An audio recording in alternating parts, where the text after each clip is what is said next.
Good evening. How are you? Let's stand up if you would mind. Set our hearts and our minds on our Heavenly Father. God, we're here to worship you. Thank you for your goodness and your kindness, your tenderness to us, God. Join with us.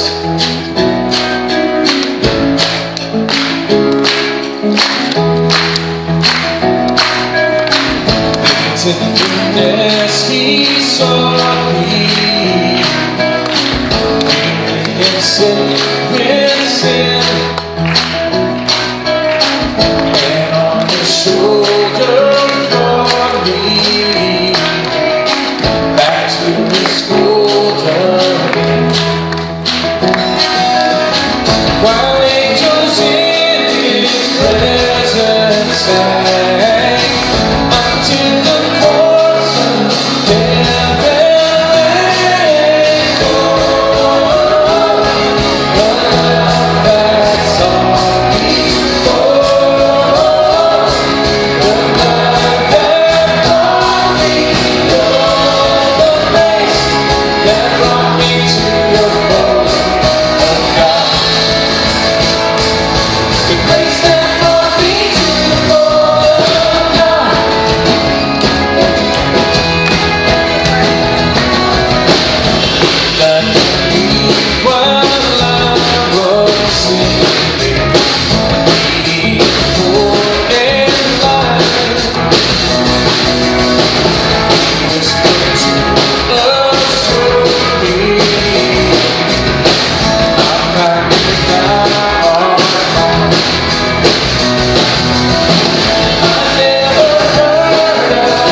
grace I'll daily ponder and sing anew his praise each and every day.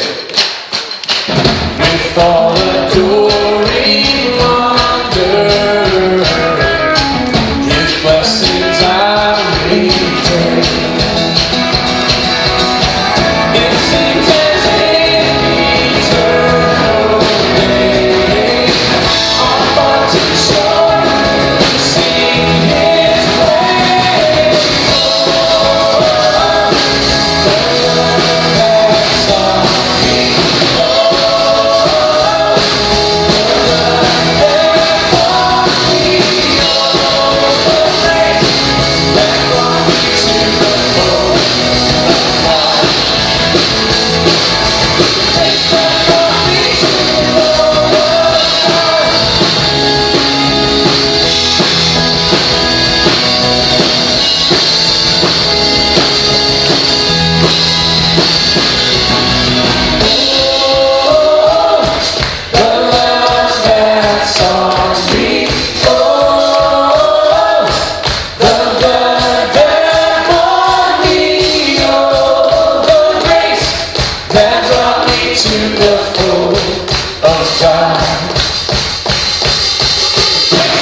burns in the darkness. There is a hope that washes the fear away. It is your love that settles around us. It is yourself that sets our hearts ablaze.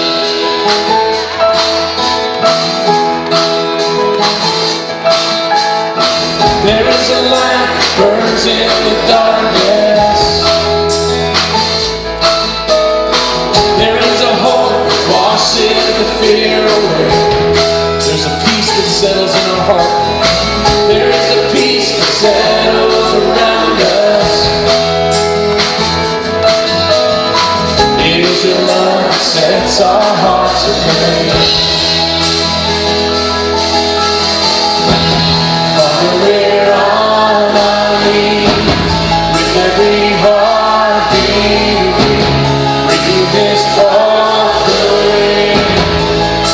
Lord, come and fill this place. Father, we're crying out. Spirit, we need you now. Glorious love surround.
preparing for battle, and they're about to take the city of Jericho.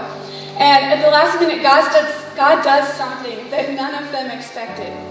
He says, instead of fighting, instead of going into battle, what I want you to do is for 6 days, every day, I want you to walk around the city one time. And on the 7th day, I want you to walk around 7 times. And then all the priests are going to blow some horns. And then you guys are going to shout really loud. And then the walls are just going to crumble down. And I think about that. I put myself in their place, in this army's place. And if I'm a part of this army, I'm probably a little bit frustrated. Like, I prepared, I worked so hard for this. I thought I knew what was going to happen. I trained and I'm ready for this battle. And you just want me to walk in a circle and blow some horns and yell? And this is going to happen? God, why are you doing it this way? What is this about? And I don't know, maybe some of you guys are in this place today. I know I am. Where I see God doing things. I see God moving, but it's not like what I thought it would be. It's not what I expected. And it's different. It takes faith like I've never had before. Or maybe you're like this army, you've been circling the walls of something in your life, you've been praying, and you haven't seen God move the way you thought. But the great thing about God is He always does what He says He will do. The walls did come down in Jericho, and they'll come down for you. And that's what this new song is about that we're about to introduce. It's about having faith like this that doesn't make sense, and trusting God in these moments. So sing this along with us tonight.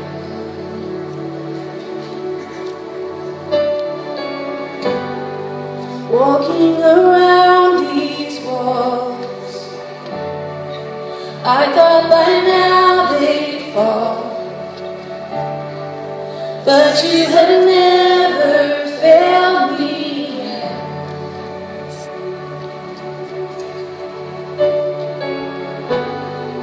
Waiting for change to come, knowing the battle's won. For you have never failed me yet.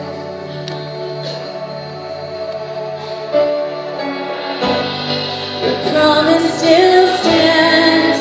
Great is your faithfulness, faithfulness. Still in your hands, this is my confidence.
You never failed me yet.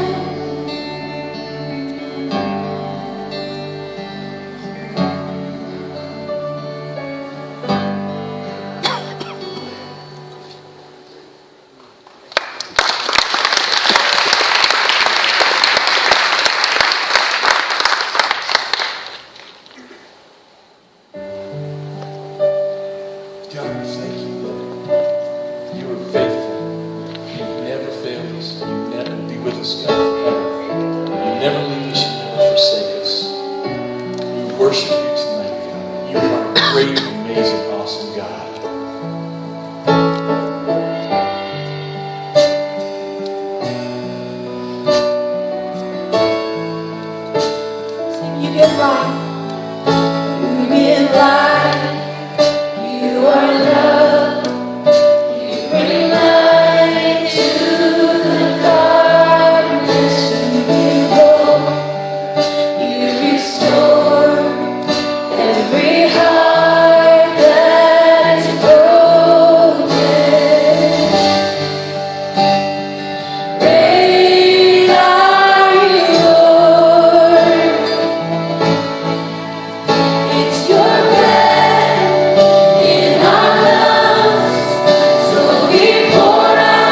God, you are amazing. We sing of your greatness, God, because we've seen it in action. We love you, Jesus.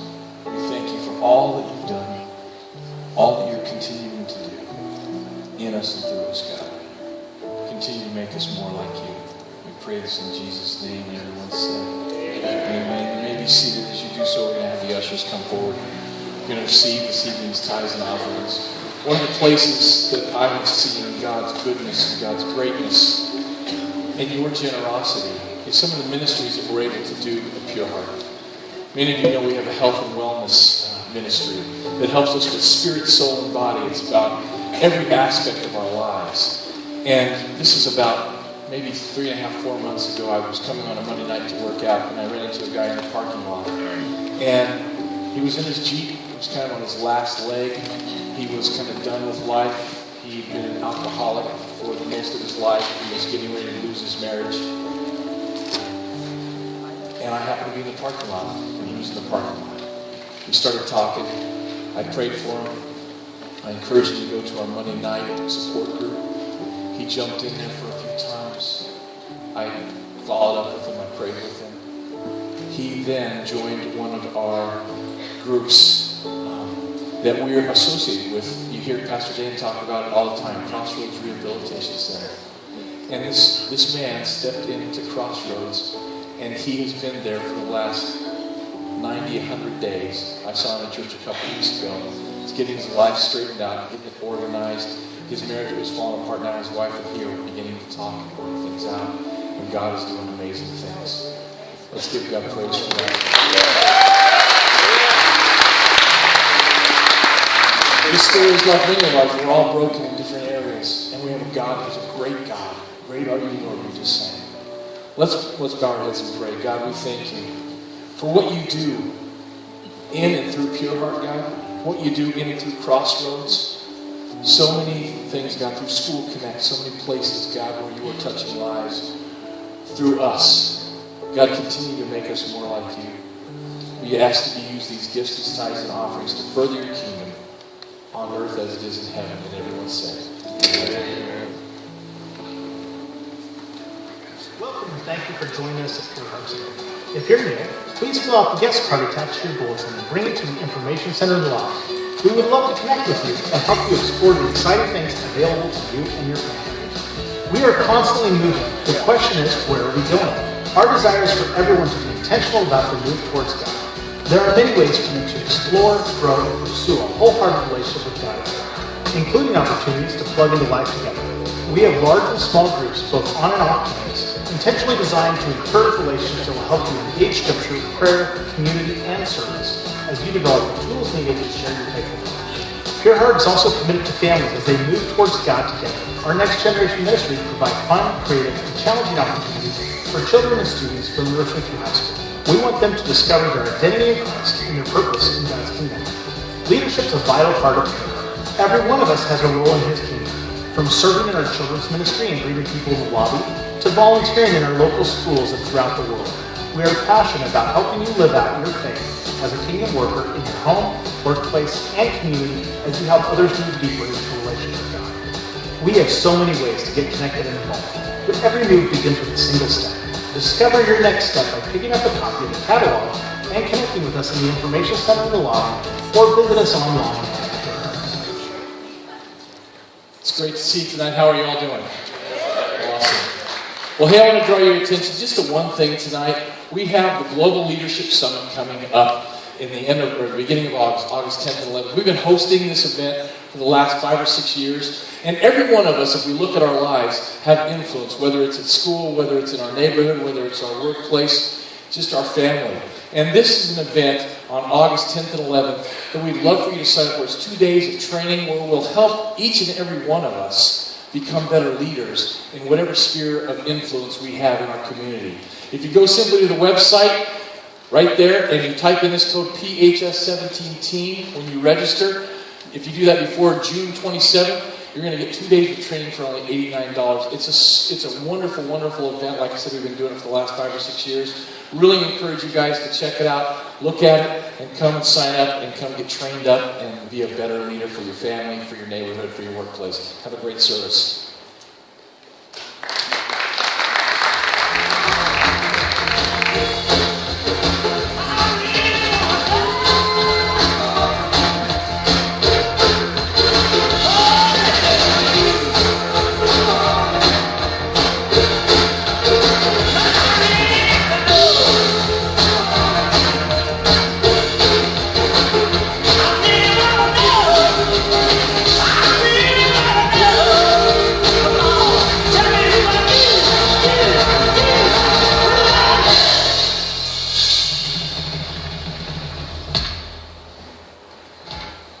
Well, good evening, my friends. How we doing? Yeah? Oh, so good to be here with you today. My name is Mike Delser. I'm the lead pastor of the Next Generation. Wasn't worship amazing, incredible today? So good today. Emily, I know, right?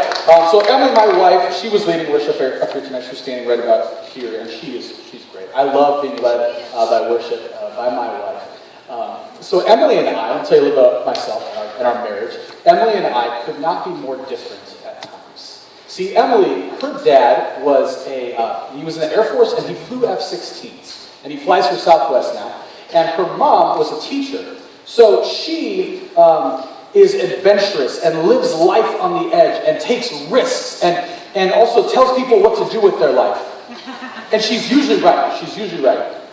Now me, my dad is an engineer and my mom is an accountant. So I'm strategic. I'm a planner. I'm pragmatic. I assess risk. I don't necessarily take risk. I assess risk. So we get along great. It's so fun. So Emily's favorite question is, what if? What if? And I'm like, why no? So she's like, what if, Mike? What if we had chickens in our backyard? Well, I love you, so okay. So I know how to make a chicken coop, totally. I know how to hammer two boards together with a nail. And so now we have chickens in our backyard.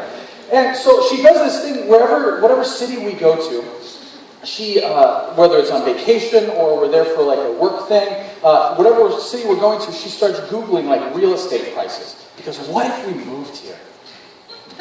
No. Just dream with me, Mike. What if?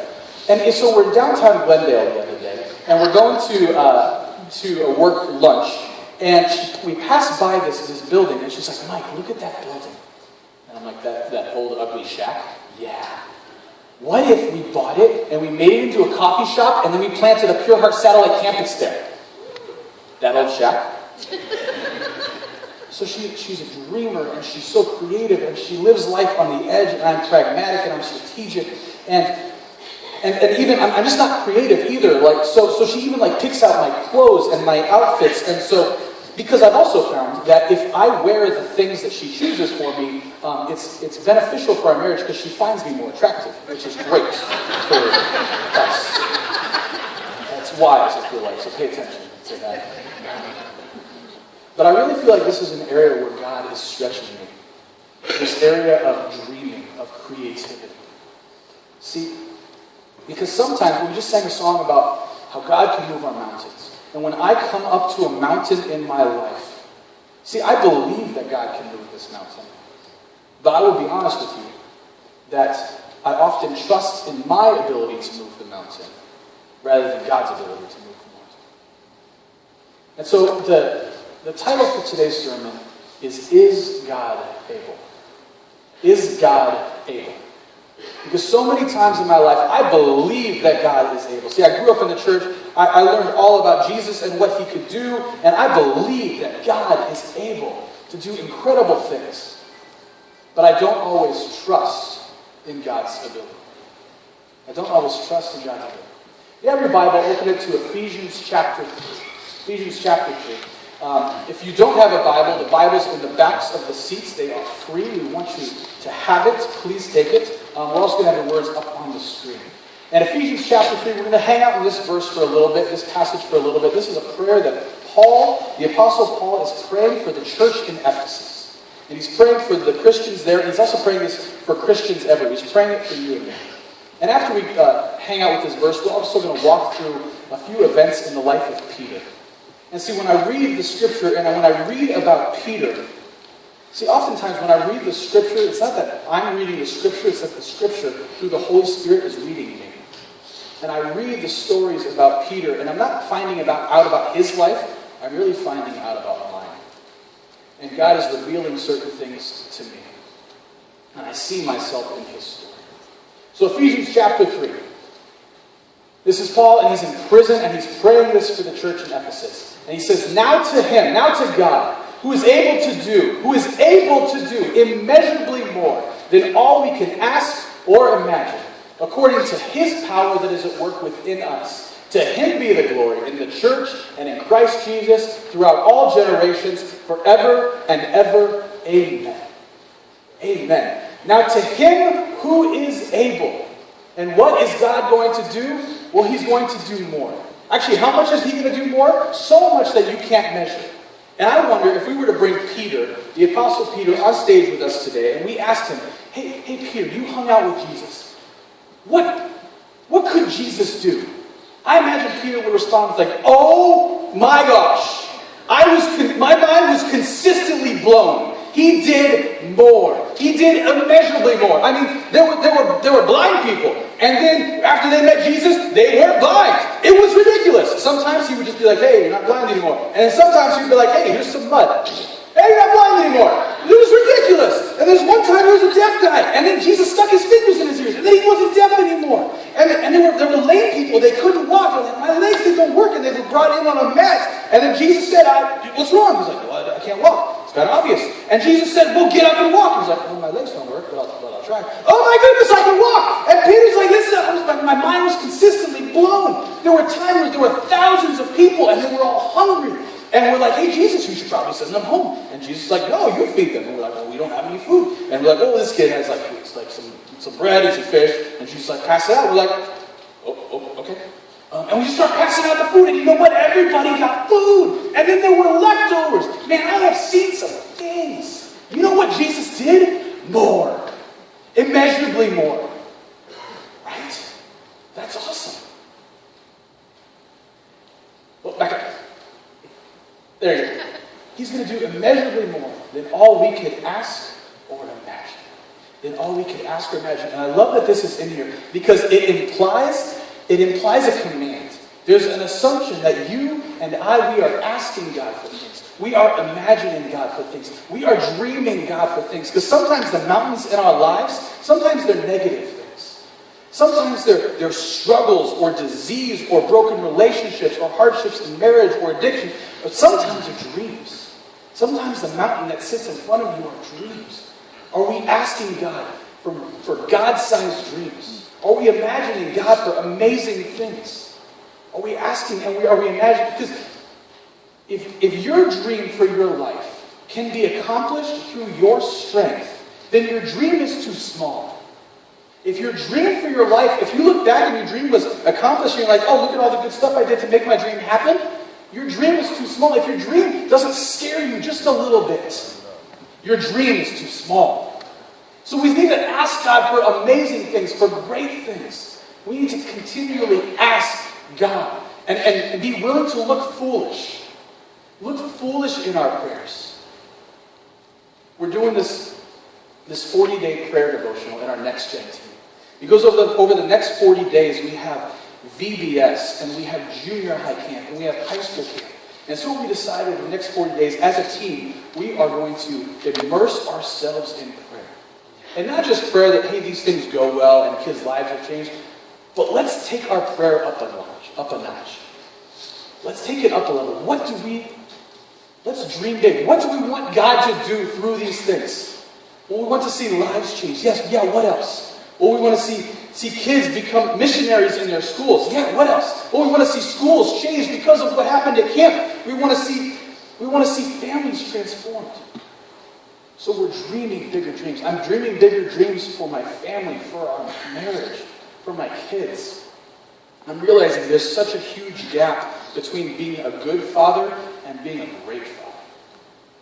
Being a good father is easy. Being a good father requires something miraculous to happen. Something outside of my strength. Something that would only happen if God showed up in my life. than if God gave you the strength to do this. And how's God going to do this? How's he going to do it? Go back one. I'm going to hang out on this one for a while. There it is. Then all we ask or imagine according to his power that is at work within us. So how's he going to do this? Well, he's going to do this through us. And I wonder if we brought Peter on stage and we're like, Peter, how did he do this? How did he do this great thing in you? Oh man, I got some stories, but this one story. So we, all the disciples, and Jesus wasn't there, but we're out in a boat. And we're going across the Sea of Galilee. And I've been on the sea so many times because I used to fish this sea, but we're going out in the boat and it's nighttime and the storm starts to get a little heavy. And then you know what happened? Out in the distance, we see this ghostly figure. And we were terrified. We were freaking out. But all of a sudden this ghostly figure is like, hey, it's cool, it's me, it's Jesus. I mean, you guys left without me and I was going to meet you there, but... And then you know what I said to Jesus? I said, hey, Jesus! If it's really you, it better be you. If it's really you, ask me to come out to you. Invite me out to walk out there because that looks awesome. And Jesus says, come. So Peter, he believed that Jesus was able to walk on water. He believed that Jesus could give him the power to walk on water. And then he trusted God to give him that ability, and he stepped out of the boat. See, that would have been really embarrassing if that didn't happen. If he steps out of the boat and if his feet do not hit solid water, that's really embarrassing and kind of dangerous. See, we need to be prepared to make big asks of God and to dream big dreams. And there is a difference between belief and trust. See, Peter didn't just believe that Jesus could do this great thing, but he didn't trust that Jesus could do it until he actually stepped out of the boat. Where are you sitting today? Because belief in God is super important. Are you believing that God is able? Or are you taking it a step further and trusting in his ability? This is the bottom line for us today. This is the bottom line. Here it is. It's going to happen. If we believe God is able, we trust in his ability. If we believe God is able, we trust in his ability. So we trust. And I think for Peter, this made a lot of sense. See, he believed Jesus was who he says he was. So much that he got out of the boat. And he physically put his trust in him, because trust requires sacrifice, it requires action, well, basically requires everything. So belief is safe. But something happened in Peter's story, and I think in a lot of our stories too. Jesus stopped meeting Peter's expectations. Let's read on. In Matthew 16, Jesus says this. It says this, from that time on, Jesus began to explain to his disciples that he must go to Jerusalem and suffer many things at the hands of the elders, the chief priests and the teachers of the law. That he must be killed and on the third day raised to life. So Jesus started talking about this. He started talking about how he was going to die. And also, he wasn't going to stay dead. 3 days later, he was going to be raised from the grave. He was going to be resurrected. And I know that Peter believed that Jesus was who he says he was, because of all the stuff that he saw, because of all the things that he experienced. But in this moment, he does not display trust. Here's what Peter says next. Here's what he says next. Nope, it's not on the screen. That's right. He said, Peter took him aside and began to rebuke him. He began to rebuke him and he said, never! I don't know. If I'm Peter, I don't know if I would rebuke the Son of God. Okay. Never, Lord. This shall never happen to you. And Jesus says to Peter, get behind me, Satan.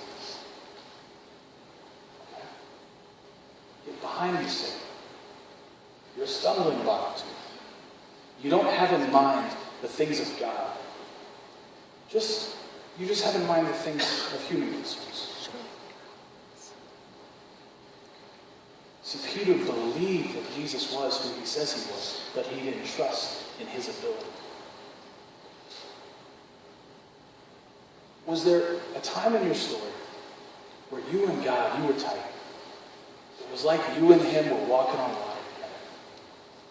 And then life took a turn. Life got harder.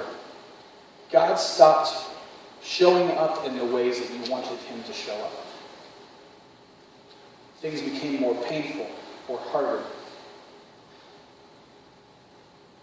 And then you started to say, you know what, I believe that you are able, but I'm not going to put my trust in you anymore. I'm going to back up a little bit. So the story moves on. And Jesus and his disciples, they're in the upper room. And they're having Passover. The last Passover meal that they'll ever have. And they're sitting down at the table. And Jesus gets up. And he picks up the water basin. And he picks up a towel. And he starts to wash his disciples' feet.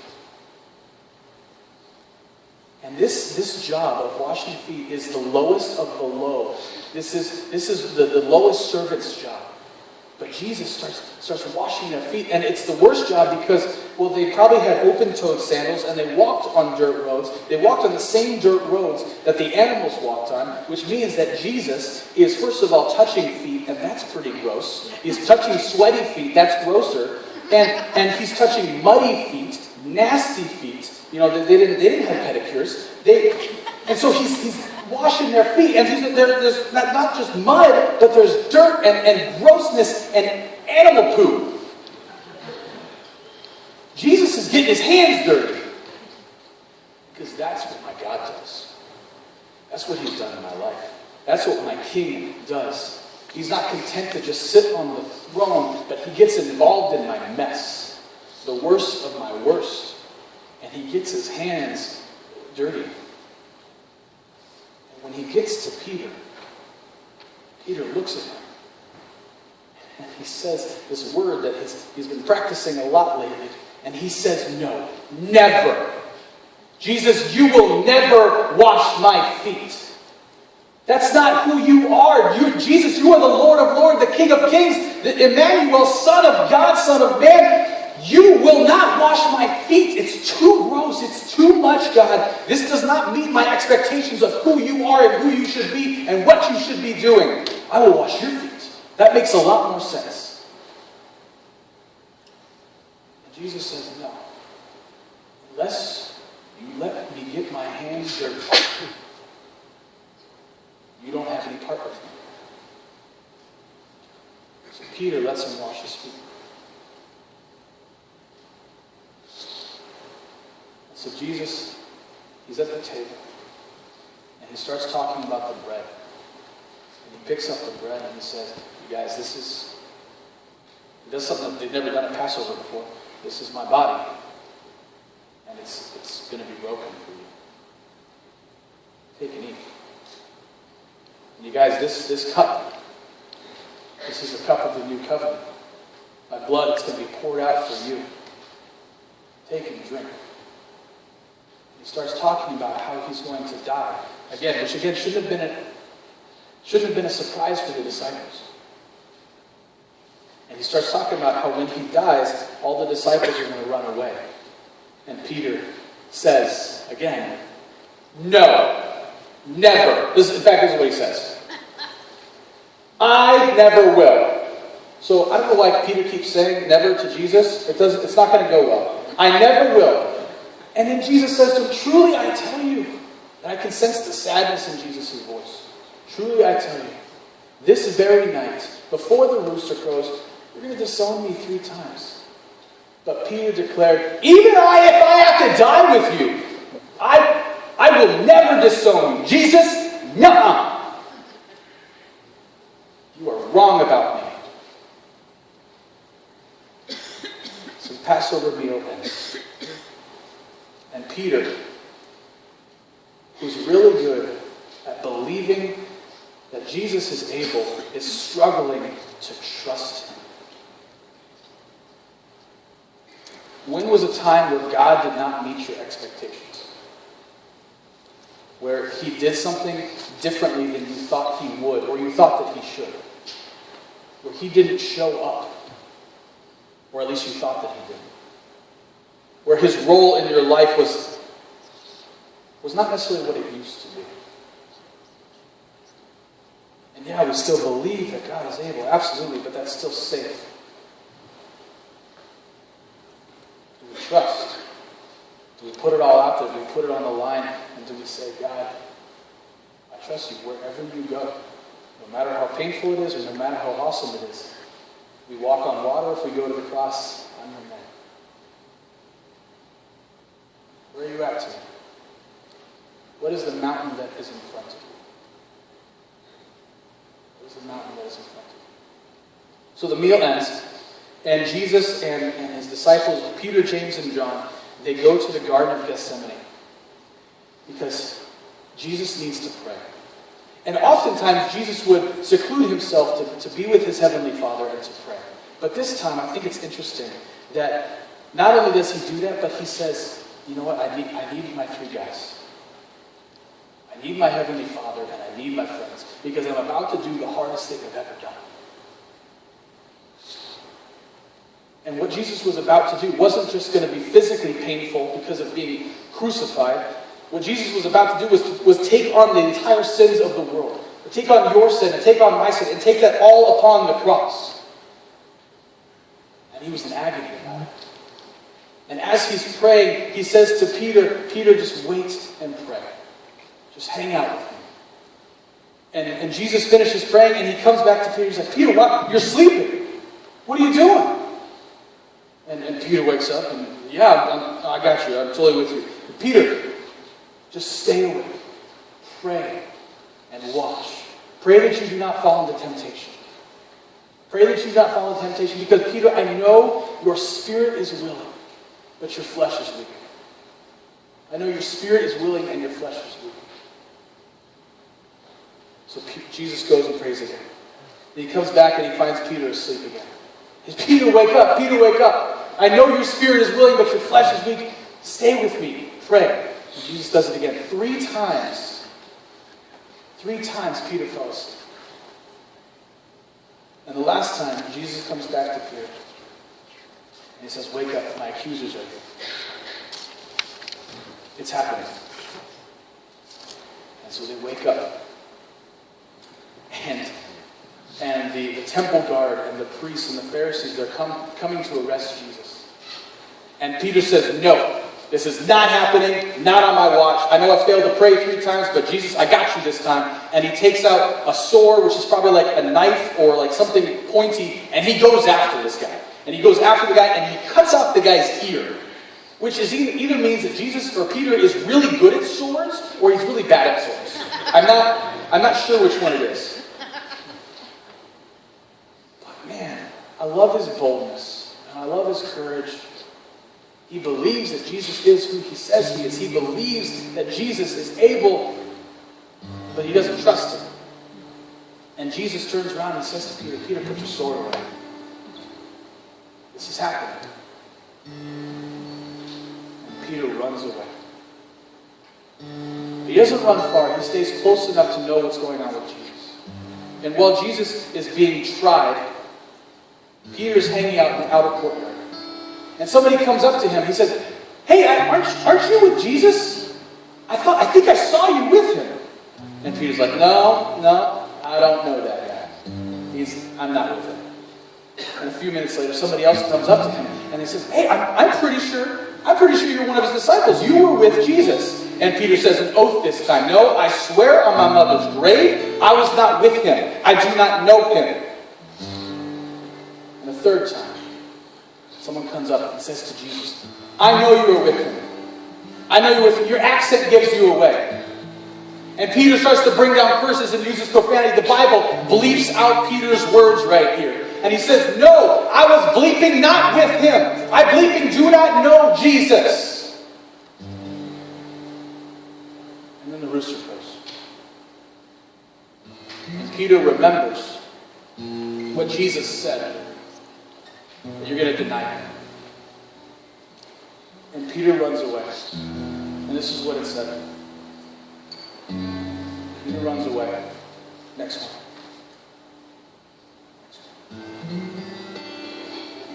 That's right, I don't know where it is. He runs away and he weeps bitterly. He went outside and he wept bitterly. It's interesting that it said he went outside, which indicates a huge separation.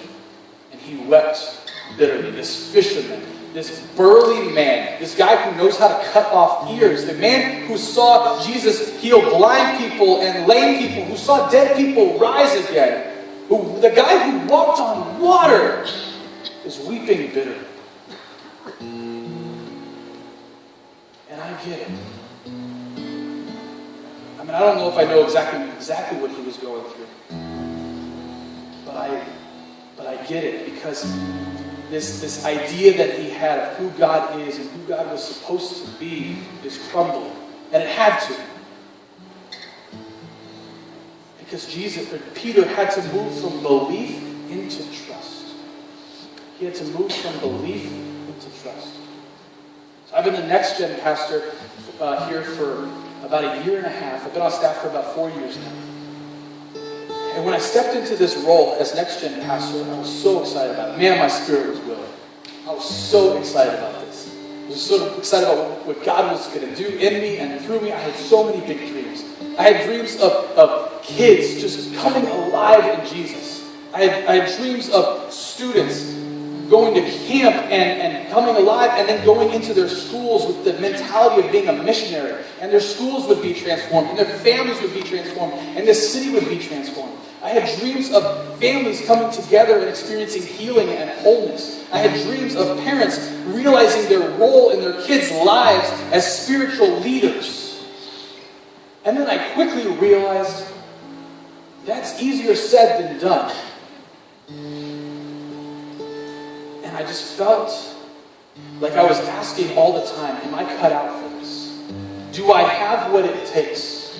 Because I feel like every week my insufficiencies are just on blast for everyone to see. My inadequacies, my insecurities. Do you know what, like, the number one, probably not the number one, but one of the major fears of people in America is? Public speaking. So this is real fun. Right here, it's like there's a spotlight on every single vulnerability and insecurity. And after last time I spoke, this was one of the... I received a lot of good feedback.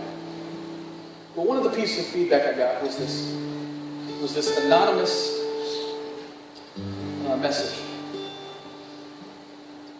This is what this person said to me. Now, before I read this, I have three main fears, besides just like being on blast for everyone to see. Three main fears. First one is that I look stupid. I don't want to look stupid.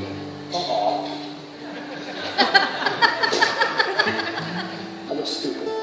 The second fear is that I'm going to be confusing, that I'm not going to make any sense. And the third fear is that I only look like I'm in this for myself. That I really like the spotlight. That I like being the guy. So those are my three main fears. And this is what this person said. Can we please stop having this clown on stage? He sounds fake, looks fake, and doesn't make sense. Can we please stop having this clown on stage? He sounds fake, looks fake, and doesn't make sense. They write more things, but that's not important. I will remember those two sentences for the rest of my life.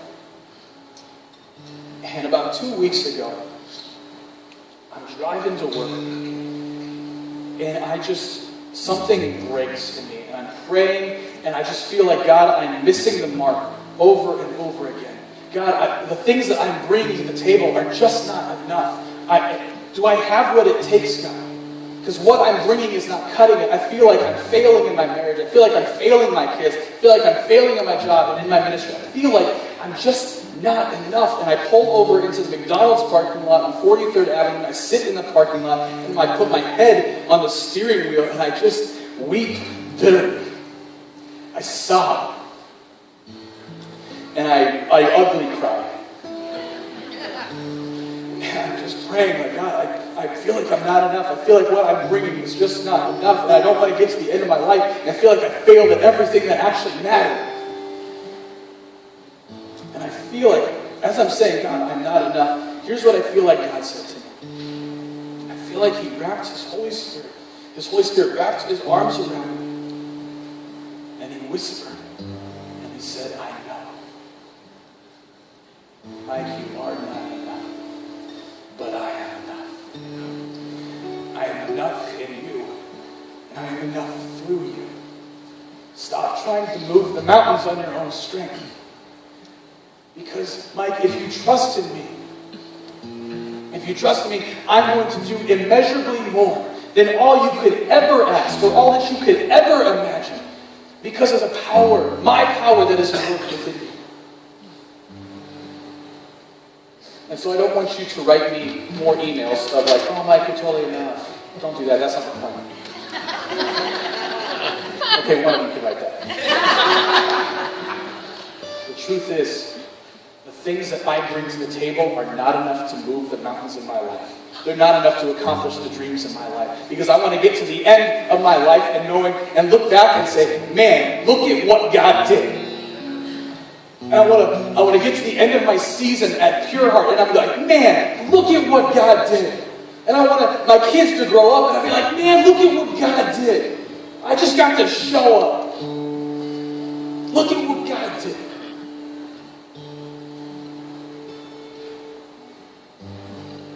This is not all you are. Whatever script you have running through your brain, whatever the enemy is whispering to you, this is not all that you are. After Jesus was crucified, He was resurrected from the grave. And Peter saw this, and he met with Jesus, and it was amazing. But you know what Peter did after that? He went back to fishing. And this is so interesting to me. This is what one of the things the Holy Spirit did with me this week. As I'm reading this story, and I'm reading about where Peter was fishing on the Sea of Galilee. I want you to picture this. Peter is sitting in his boat, and he's casting out nets, and it's as if his eyes look up, and he sees a wave in the distance, and he says, hey, that's where I want. That's where Jesus invited me out. Not anymore, though. It's just fishing for me. And Jesus comes to the shore, and He invites Peter, and Peter and Jesus are hanging out on the shore. And Jesus sits down, and He looks Peter in the eyes. And I wonder how painful or wonderful this was for Peter. Would you bow your heads with me?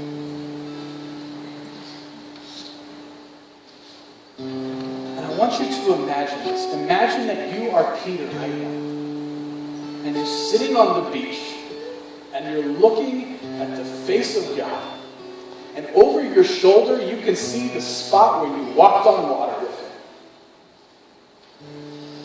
And when God looks at you, you can tell that He sees everything. He sees every good thing, every wonderful thing about the way that you were made in the image of God. And He also sees every mistake, every ounce of pain, every ounce of shame. And He looks at you just like He looked at Peter, and He says, Peter, do you love me? And Peter says, yes. And Jesus asks again, Peter, do you love me? And Peter says, yes. You can tell he's getting kind of embarrassed a little bit. He's struggling to make eye contact. And Jesus asks him one more time, Peter, do you love me? Peter says, yes, God, you know all things. You know everything about me. I love you. And Jesus says to Peter, I want you to feed my sheep. I want you to come with me. I want you to trust me. I want you to follow me. Don't just believe that I am able. Trust in my ability. And I know this word is for somebody here today or for somebody listening online. That this word maybe is for you who you had some sweet times with God a long time ago and stuff happened. But today, God is saying to you, and He's sitting down with you at the beach, and He's saying to you, I still love you. I've never left you. I have never forsaken you. Would you trust me again? And what we do in our family is we raise our hand. There's nothing special about this. It's just a physical indication that is me, that I need to trust Jesus with my life. So maybe this is you for the very first time today, and you need to trust Jesus with your life. Not just believe He is who He says He is, but trust. And say, God, you have access to everything. Well, maybe you need to come up. So if that is you today, if you want to dedicate your life to Christ, or rededicate your life to Him, would you raise your hand without hesitation? Would you raise your hand?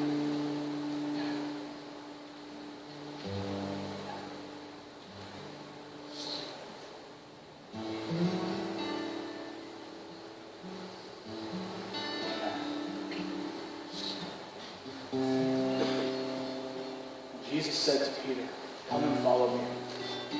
Come and trust me. I want to invite the ushers to come forward. At the Last Supper,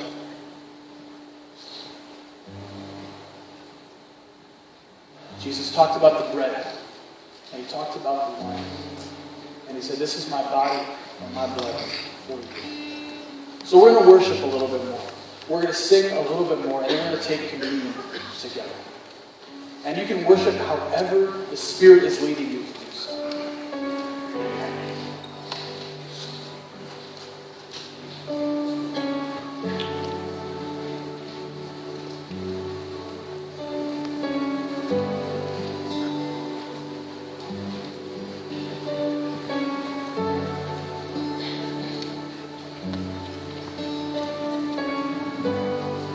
Walking around these walls, I thought by now they'd fall, but you had never failed me yet.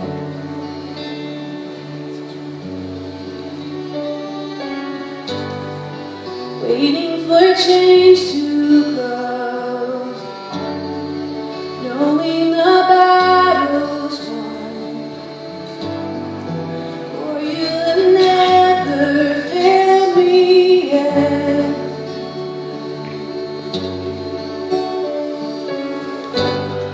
Your promise still stands. Great is your faithfulness, faithfulness. It's still in your hands. This is my confidence. You never fail me yet.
bread and he broke it. And he said to his closest friends, he said, this is my body. And I'm breaking it for you, for every one of you. Take, eat, and remember what I have done. Remember always what I have done.